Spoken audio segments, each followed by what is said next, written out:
आप देख रहे हैं SDN न्यूज, मुद्दे की बात आपके साथ। तेजस्वी यादव जी बोलते हैं कि मेरा पिताजी लालू प्रसाद यादव जी है। अगर तुम अपना आवाज उठाने का काम करोगे या अपना समाज को तुम एक करने का काम करोगे तो तुमको जो है कि जान से मरवा दिया जाएगा। वो तेजस्वी यादव जी उनको धमकी में दिए और कालो पासवान ही जिम्मेदार होंगे। मेरा कभी भी राजनीतिक हत्या हो सकता है।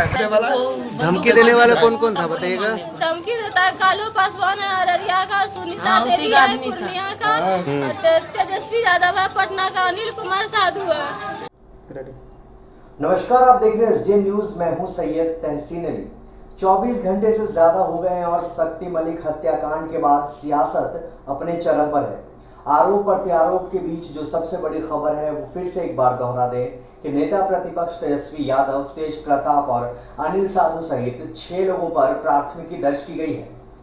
लगातार फॉरेंसिक टीम भी सुबह से शक्ति मलिक के घर पहुंचकर जांच कर रही है, हर एक बिंदुओं को खंगाल रही है, घर में पूछताछ भी कर रही है कि इस हत्याकांड का सुराग मिल पाए। वहीं दूसरी ओर पुलिस कप्तान विशाल शर्मा ने प्रेस वार्ता कर इस मामले में जानकारी देते हुए बताया है कि 6 लोगों के खिलाफ नामदर्ज प्राथमिकी दर्ज की गई है। हत्या के आरोप में इस बात की उन्होंने पुष्टि की है। साथ ही साथ यह भी कहा है कि जिस तरह से ये जांच आगे बढ़ेगी और परत दर परत खुलनी शुरू होगी और जरूरत पड़ी तो तेजस्वी यादव और तेज प्रताप से भी पूछताछ की जाएगी। और फिलहाल पुलिस हर बिंदुओं पर जांच कर रही है। इस फॉरेंसिक टीम के साथ स्थानीय पुलिस भी मौजूद रही शक्ति मलिक के घर पर। वहीं इस मामले में प्रतिक्रिया आई है राजद के राष्ट्रीय अध्यक्ष युवा के शैलेश उर्फ बुलो मंडल की तरफ से। उन्होंने कहा है कि चुनावी सियासत है ये और सियासी साजिश के तहत फंसाया जा रहा है। इसके अलावा ये भी कहा है कि पुलिस इस मामले में जांच कर रही है। निष्पक्ष जांच के बाद दूध का दूध और पानी का पानी हो जाएगा। सुनिए पूरी बातें बुलो मंडल और SP विशाल शर्मा की। लगातार कल से शक्ति मलिक के परिजन आरोप लगा रहे हैं कि तेजस्वी और साथ में 6 लोगों का नामदर्ज FIR भी दर्ज किया गया है। ऐसे में अब तक नेता प्रतिपक्ष की तरफ से कोई बयान नहीं आया है। देखिए, ये तो सब आदमी आप भी समझ रहे होंगे कि ये एक प्रकार की राजनीतिक साजिश है, जो कि कोई भी और इस तरह का पूर्व में भी बहुत जो वरीय नेता है उस पर उठते रहा है इस तरह। लेकिन उसमें कितनी सच्चाई है, क्योंकि आज हम लोग पूर्णिया में हैं, आप भी पूर्णिया के हैं, हम लोग भी पूर्णिया से जुड़े हुए हैं। इसमें कितनी सच्चाई है आप भी जान रहे हैं, हम भी जान रहे हैं। वो तो जब जांच का विषय है, जांच होगा तो दूध का दूध, पानी का पानी होगा। सर, कुछ वीडियो जो कल से वायरल हो रहा है जिसमें ये पहले से कह रहे हैं कि मुझे राजनीतिक हत्या का डर सता रहा है। मैं कुछ भी वायरल कर सकता हूँ, हमको वायरल करने से आप रोक लेंगे, वो कोई मतलब नहीं होगा। क्या लग रहा है कि सियासी हथकंडे के रूप में इसे सत्ता पक्ष इस्तेमाल कर रहा है? यानी सियासी हथकंडा क्या बनाएगा वो, क्योंकि वो तो जांच का विषय है, प्रशासनिक पदाधिकारी जांचे उसको कहाँ संलिप्तता है, और दूध का दूध पानी का पानी अपने हो जाएगा। कहीं संलिप्तता होगी, सच्चाई नहीं छुपती, इसलिए ये जांच का विषय है, उसको प्रशासनिक पदाधिकारी उसको जांच करें। कल 4 तारीख को सवेरे जो है लगभग 7 बजे के करीब शक्ति मलिक के घर में जो है 3 अज्ञात अपराध कर्मियों के द्वारा, जो कि मुंह पे गमछा लपेटे हुए थे, घर में घुस करके उनकी गोली मार के हत्या कर दी गई थी। उनको 3 गोलियां मारी गई थी, जिसमें हम लोग ने जो प्लेस ऑफ अक्रेंस पे गए थे और उसके बाद अस्पताल में भी जाके उनको शव को देखा गया, तो बॉडी पे ब्लैकनिंग और चारिंग स्पष्ट रूप से दिख रही थी, जिससे ये क्लियर होता है कि उनको काफ़ी क्लोज रेंज से शूट किया गया था। और उसके बाद घटना कारित करने के बाद घर के पीछे के रास्ते से तीनों अपराधकर्मी कूद के भाग गए थे। उसके बाद पत्नी के फर्द बयान के आधार पे केहाट थाना अंतर्गत 6 लोगों पे नामजद प्राथमिकी दर्ज की गई है और उसमें भी अनुसंधान किया जा रहा है। ये 6 लोग कौन कौन हैं? 6 लोगों में पत्नी के फर्द बयान के आधार पे जो है तेजस्वी यादव, तेज प्रताप यादव, अनिल कुमार साधु, कालो पासवान, सुनीता देवी एवं मनोज पासवान के ऊपर षड्यंत्र रचकर इनकी हत्या करवाने, शक्ति मलिक की हत्या करवाने के आरोप में प्राथमिकी दर्ज की गई है, जिसमें भारतीय दंड संहिता की धारा 324, 302, 120B, 34 एवं 27 आर्म्स एक्ट, इसके अलावा 32V SC/ST एक्ट के तहत कांड दर्ज किया गया है। अब तक की जांच में सर क्या मामला सर?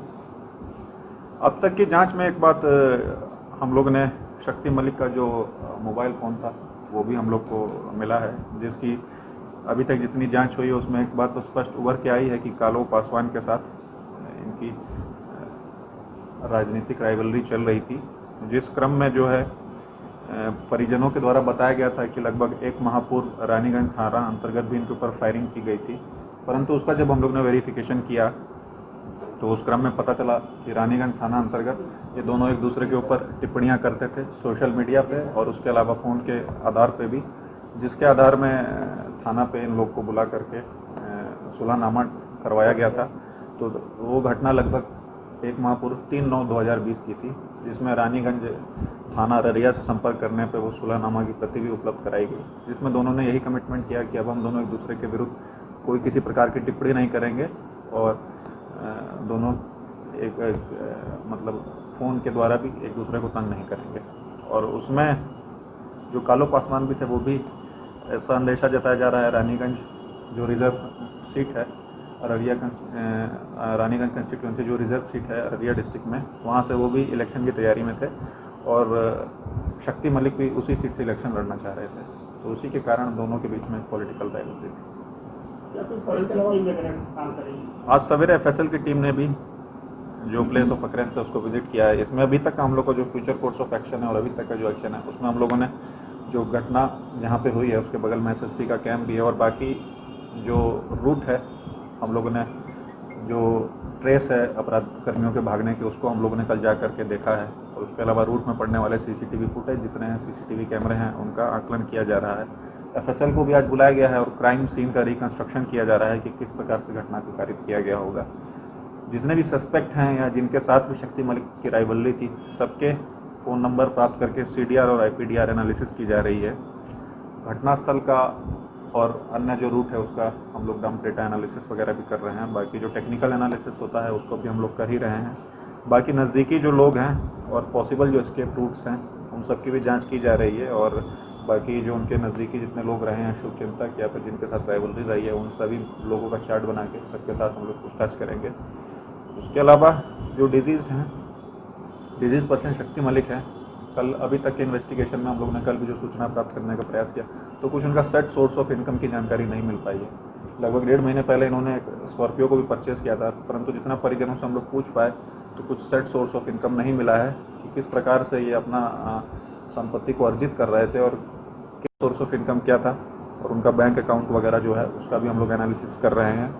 तो इन सभी बिंदुओं पे एनालिसिस किया जा रहा है और उनके मोबाइल का ही इन्वेस्टिगेशन के क्रम में जितना हम लोगों ने देखा और परिजनों से पूछने पे जानकारी प्राप्त हुई है कि जो एक उनके मोबाइल की जांच करने पे हम लोग को प्राप्त हुआ है कि उनको 11/9/2020 को RJD से निष्कासित किया गया था और उसके अलावा ये कंटिन्यूसली उस प्रकार की एक्टिविटीज़ में लगे हुए थे। 16/9/20 को उन्होंने पुतला दहन भी किया था और फिर विभिन्न प्रकार के आरोप विभिन्न लोगों पर लगाया करते थे। शक्ति के कई वीडियोज वायरल हो रहे हैं जिसमें कि कह रहा है कि जो तेजस्वी यादव मेरी हत्या करवा देगा और 50 लाख रुपये की डिमांड भी कर रहा है। हम लोग को भी उनके जब वो जीवित थे उसके जो पब्लिक स्पेस में जो वीडियोज़ हैं वो उपलब्ध हुए हैं और उन्हीं को आधार बनाते हुए परिजनों ने जो है जैसा कि मैंने आप लोग को जो नाम बताया उनके ऊपर प्राथमिकी दर्ज की है। जो वीडियोज़ आप लोग के पास भी उपलब्ध हैं हम लोग को भी उपलब्ध कराए हैं, उन्हीं वीडियोज़ को और उसी अंदेशा को जताते हुए परिजनों ने जो है प्राथमिकी दर्ज की है। उसके अलावा एक और भी मैं क्लैरिफिकेशन करना चाहूँगा, कल से कुछ न्यूज़ चैनल्स के द्वारा ये भी कंटिन्यूसली पूछा जा रहा है कि जस्ट नाम देने पे बिना किसी इंक्वायरी के प्राथमिकी कैसे दर्ज हो गई है। तो उसमें मैं क्लैरिफाई करना चाहूँगा कि उसमें पुलिस को जब भी किसी संज्ञेय अपराध की सूचना मिलती है, जैसा कि सर्वोच्च न्यायालय का ललिता कुमारी वर्सेस यूनियन ऑफ इंडिया जो केस लॉ है उसमें स्पष्ट रूप से परिभाषित है कि संज्ञेय अपराध की सूचना मिलने पर किसी प्रकार की प्रिलिमिनरी इंक्वायरी का प्रावधान नहीं है और उसमें हम लोग को प्राथमिकी दर्ज करनी है। क्योंकि कल मर्डर हुआ था, परिजनों के द्वारा संज्ञेय अपराध की सूचना दी गई है, उसके आधार पर पुलिस ने प्राथमिकी दर्ज की गई है और फर्दर हम लोग इन्वेस्टिगेशन के क्रम में साक्ष्य एकत्रित करेंगे किसकी क्या भूमिका है। इस मामले में इनके पूछताछ भी की जाएगी तेजस्वी जैसे जैसे इस मामले में इन्वेस्टिगेशन के क्रम में पुलिस को साक्ष्य एकत्रित किए जाएंगे तो जिनके विरुद्ध भी साक्ष्य आएंगे निश्चित रूप से उनके ऊपर कानूनन कार्रवाई भी की जाएगी। और बाकी पूछताछ हम लोग जिनसे हम लोग को उचित प्रतीत होगा उन लोग से पूछताछ भी की जाएगी साक्ष्य संकलन के लिए।